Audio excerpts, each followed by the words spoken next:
call the member for Barker. Thank you, Mr Deputy Speaker. Mr Deputy Speaker, I rise today to speak on behalf of the people of Barker, a vast, proud regional electorate in South Australia. And I want to express my strong opposition to the government's proposal to reduce the default speed limits on unsigned rural roads to 70 km/h. Let me begin with a simple truth. The problem on our regional roads is not the speed limit. The problem is the state of the roads themselves. For years, communities across my electorate have been pleading for the basics: proper sealing of unsealed roads, shoulder upgrades, resurfacing works and potholes filled before they become craters. Instead of delivering what regional Australians need, this government has opted for the laziest of proposals, a consultation on slowing everyone down in the name of road safety. It's been called lazy by the grains producers of SA, who represent hard-working grain growers of South Australia, the largest rural commodity.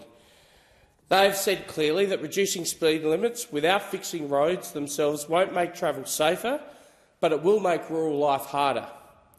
Their members are the ones travelling huge distances on poorly maintained roads every single day. They know these roads better than anyone, and they're not alone. This proposal is not just inconvenient, it's economically damaging. In my electorate, transport is the lifeblood of the economy. Freight operators, farmers, small businesses, service providers otherwise rely on the efficient transport of goods over long distances. Cutting speed limits by nearly a third on many of these roads will slow down supply chains, increase costs and reduce productivity. The Australian Trucking Association has already warned that slowing freight routes will raise costs for food, fuel and essential goods. Long-distance drivers are deeply concerned that spending more time on the road will actually increase the risk of driver fatigue, one of the most significant risk factors contributing to road accidents in rural Australia. So when the government claims this policy is about safety, they're ignoring one of the most well-documented risks in regional driving. Experts in road safety and rural planning agree that the safest, most effective approach is to actually improve the road, not simply lower speed limits. That means sealing unsealed surfaces, widening shoulders, improving line marking and proper maintenance.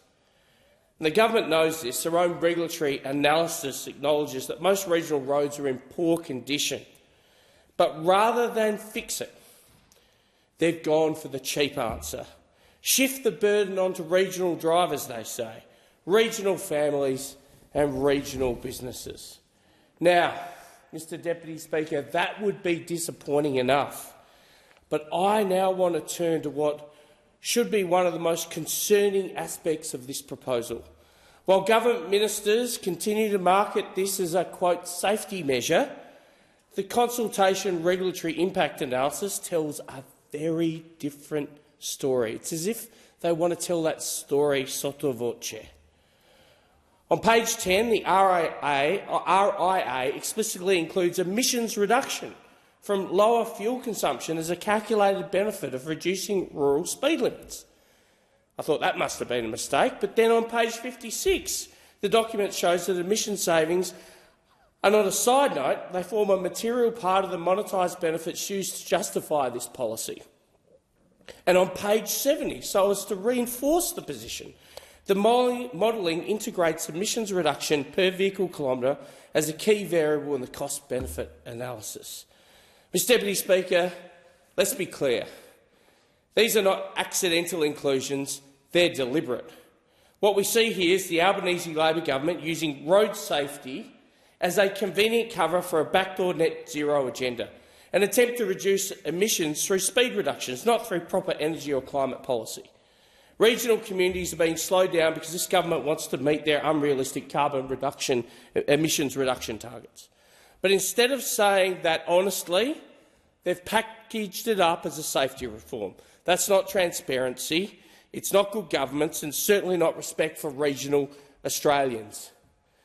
Mr Deputy Speaker, the people of my electorate, and indeed all Australians, regional or otherwise, deserve safer roads, not slower ones. They deserve honesty, not hidden agendas, and they deserve investment, not excuses.